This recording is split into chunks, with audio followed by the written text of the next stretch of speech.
मेरे पास तुम हो का इख्तिताम हुआ जनाब। आखिरी किस्त ने मुझे तो बहुत मायूस किया। मुझे कहीं दिल में ये ख्वाहिश थी कि शायद आखिरी किस्त में राइटर जो हैं वो कुछ ऐसा होना कर दें कि हम जो उन पे इतनी ज़्यादा तनकीद कर रहे थे वो सारी तनकीद हवा हो जाए और सारे लोग वाह वाह करना शुरू हो जाएं और लोग ये कहें कि देखिए जनाब, ये जो मुसन्निफ़ हैं ये तो कहना चाहते थे कि अगर औरत से गलती हो जाए तो वो उसकी तलाफ़ी जब करना चाहती है, हमारे मुआशरे में उसके लिए रास्ते खोले जाते हैं।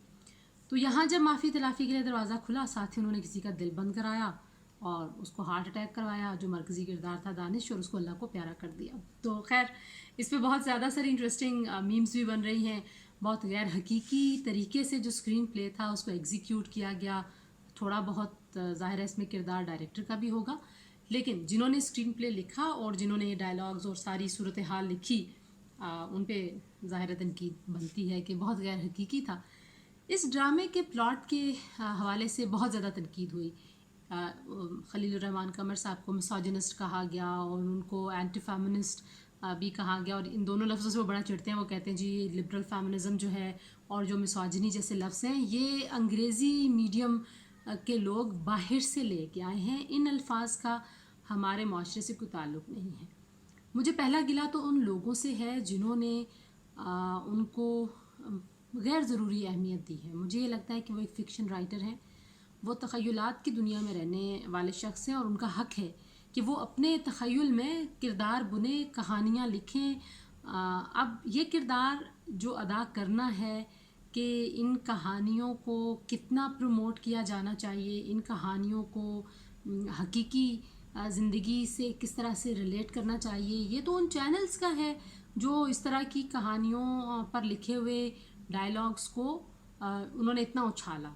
उन्होंने अपनी रेटिंग के लिए वो 2% की औरत वाले डायलॉग को बेतहाशा उछाला, और इसी तरीके से जो बाकी डायलॉग्स थे।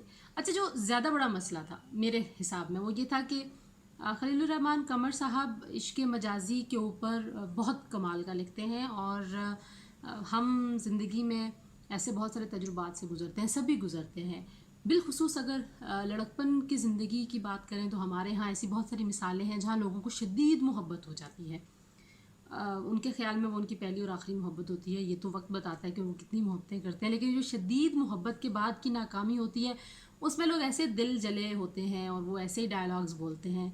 तो खलील साहब मुझे लगता है उस कैफियत से बाहर नहीं आए। उन्होंने वो जो दिल जले वाले सारे डायलॉग्स लिखे हैं वो बड़े हिट हुए, क्योंकि हमारे माशरे में हर शख्स को ही दिल टूटने का तजुर्बा होता है। हर कोई तो इतना लकी नहीं होता कि वो कहे कि मेरा ज़िंदगी में कभी दिल नहीं टूटा।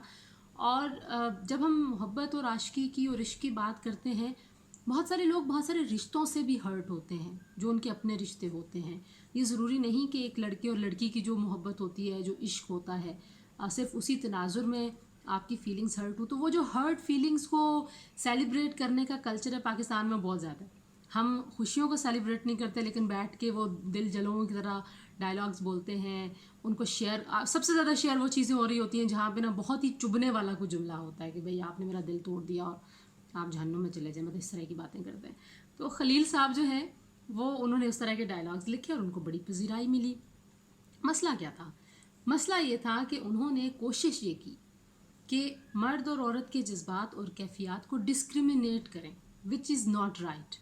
और उनके पास कोई हक़ नहीं है कि वो अपने एक इमेजिनेटिव जो उनका स्क्रिप्ट है उसको वो कहें कि नहीं ये तो हकीकी ज़िंदगी की औरत है, ये तो हकीकी ज़िंदगी में ऐसा होता है और यही रूल है, यही पैरामीटर है कि औरत जो है वो बेवफाई नहीं कर सकती और मर्द के पास लाइसेंस है कि वो बेवफाई करता रहे। औरत जो है वो अगर बेवफाई करती है तो वो औरत ही नहीं है भाई। आप कैसे उसकी बायोलॉजी चेंज कर सकते हैं, कैसे उसकी जेंडर चेंज कर सकते हैं? सो ये बेतुकी बातें थी, ये ज़्यादा लफाजी थी और उनका ज़्यादा ज़ोर अल्फाज के ऊपर ही था। और इस ड्रामे में अल्फाज इतने ज़्यादा थे कि इनको बाहर से बहुत सारे किरदार लाने पड़े, क्योंकि उन्होंने तो वो दिल जलाने वाले सारे जुमले स्क्रिप्ट में लिख दिए। अब उन जुमलों को अदा करने के लिए जो मरकज़ी किरदार थे उसके अलावा फिर सपोर्टिव बहुत सारे कैरेक्टर्स आए। कुछ तो उनमें से बिल्कुल ही गैर ज़रूरी थे, जैसे वो रूमी की उस्तानी के साथ जो खातून थी वो सिर्फ इसी वजह से थी कि वो स्क्रिप्ट में जो जुमले रह गए वो बोलती रहें, तुम ये कर रही हो, तुम ऐसा सोच रही हो। हर बंदा ही साइकियाट्रिस्ट बना हुआ था, हर बंदा ही माहिर नफ्सियात था, हर बंदा ही जो है वो इश्क और मोहब्बत के ऊपर तज्जिया करने की अहलियत रखता था। سو کافی فنی چیزیں بھی تھیں. میرا خیال ہے اس کو فنی چیزوں کے طور پہ دیکھا جانا زیادہ ضروری ہے. جہاں تک رہی ان مکالموں کی بات، ان مباحثوں کی بات جہاں پہ خلیل صاحب کو انوائٹ کیا گیا اور انہوں نے ایک مرد کا خاکہ بیان کیا اور وہ بڑے جذباتی تھے اور لوگوں نے تالیاں بھی بجا دی. ہمارے ایک بہت اچھے دوست سلیم صافی صاحب بھی وہاں بیٹھے ہوئے تھے. تو خلیل صاحب نے کہا جناب کہ مرد جب پیدا ہوتا ہے تو اس کے بعد پھر وہ ساری زندگی ماں کی خدمت کرتا ہے. وہ بھول گئے کہ جب وہ خدمت کے قابل ہوتا ہے وہ سارے جو برس ہیں ان میں وہ عورت اپنی نیند حرام کرتی ہے، اپنی نیند قربان کرتی ہے، اپنے آپ کو بھول کے اس بچے کو بڑا کرتی ہے، پالتی پوستی ہے. اس عورت کو انہوں نے بالکل بیچ میں سے بھلا دیا. پھر انہوں نے کہا جی مرد جب بڑا ہو جاتا ہے بہنیں جوان ہو جاتی ہیں، پھر وہ بہنوں کی دیکھ بھال میں لگ جاتی ہیں.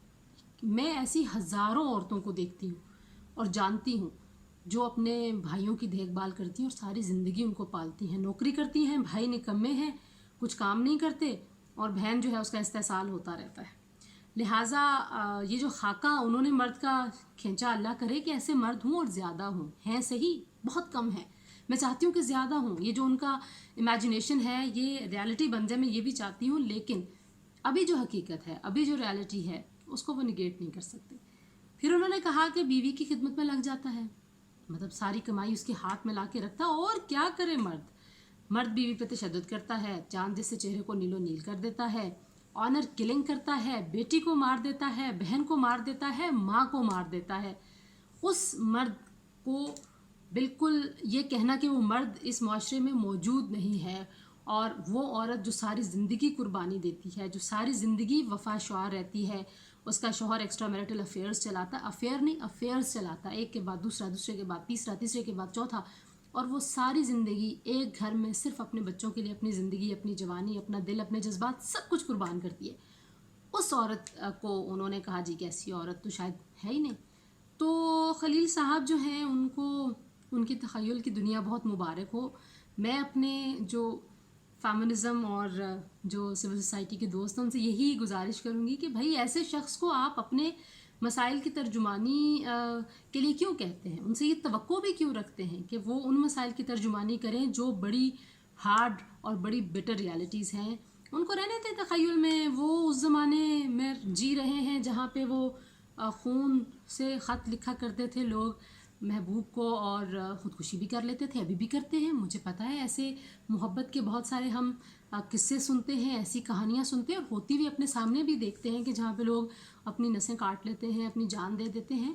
تو یہ جو عشق مجازی ہے یہ بھی زندگی کی حقیقت ہے، لیکن وہ اپنے آپ کو ان الفاظ میں قید کر کے بیٹھ گئے خلیل صاحب، اور اپنے الفاظ کو حرف آخر سمجھنے پر اور سمجھانے پر بضد ہیں. تو یہ ضد تو ان کی پوری نہیں ہو سکتی. بہرحال وہ فکشن رائٹر ہیں جی، وہ فکشن لکھتے رہیں، ان کا حق ہے، اور لوگ اس کو پسند کریں یا نہ کریں. لیکن اس طرح کی جو ڈسکریمنیشن ہے اس کی ہم مخالفت کرتے رہیں گے اور اس پہ ہم آواز اٹھاتے رہیں گے. اور جو چینلز اس طرح کا کانٹینٹ پروموٹ کرتے ہیں ان سے بھی ہم گلا کرتے رہیں گے. لیکن میرا سب سے بڑا گلا عورتوں سے ہے. ہم نے خلیل صاحب کے ڈرامے کو تو بہت گہرائی میں ڈسکس کیا کیونکہ ظاہر ان کے ڈائلاگز بہت مشہور ہو رہے تھے، اس پہ بہت زیادہ ریاکشن آ رہا تھا. لیکن عورتیں بھی یہی کچھ لکھتی ہیں. مطلب ایسی کوئی عورت کامیاب عورت ہے ہی نہیں، وہ ہیروئن ہے ہی نہیں جو کہ اسٹرانگ ہے، جس کے پاس پاور ہے، جو ڈیسیجن میکنگ کر سکتی ہے. وہ عورت جو پسی ہوئی ہے، جس کی آواز بالکل نہیں نکلتی، اور وہ جو جی حضوری میں لگی رہتی ہے، اور جس نے اپنی ذات کو مٹی کر دیا ہے اور سب کچھ بھول بیٹھی ہے، وہ عورت ہیروئن ہے، وہ مثبت کردار ہے. اور یہ بھی ایک پورٹریل کا مسئلہ ہے، اور ایسی ہماری خواتین ہی ماشاءاللہ سے یہ ڈرامے لکھتی ہیں، خواتین ہی پروڈیوس کرتی ہیں، خواتین ہی اپنے چینلز پہ چلاتی ہیں. تو ہمیں اوورآل پورے ڈرامہ کا جو کانٹیکسٹ ہے اور جو کانٹینٹ ہے اس کو نہ صرف یہ کہ انالائز کرنے کی ضرورت ہے، اس کو ری وزٹ کرنے کی ضرورت ہے. اور ہم چاہتے ہیں کہ یہ جو پڑھے لکھے لوگ ہیں، آئی ہوپ کہ یہ کافی پڑھے لکھے لوگ ہیں، ان کا ایکسپوئر ہے، یہ اپنے ایکسپوئر کو تھوڑا سا روشن خیال بنائیں، تھوڑا سا پروگریسو رائٹنگ کی طرف آئیں، تو شاید ہمارے معاشرے میں بہت ساری زندگیاں بہتر ہو سکتی ہیں. اور ان کے قلم میں اللہ تعالیٰ نے جو طاقت رکھی ہے وہ اس معاشرے کو نکھارنے کے لیے بھی استعمال ہو سکتی ہے، صرف بگاڑنے کے لیے نہیں.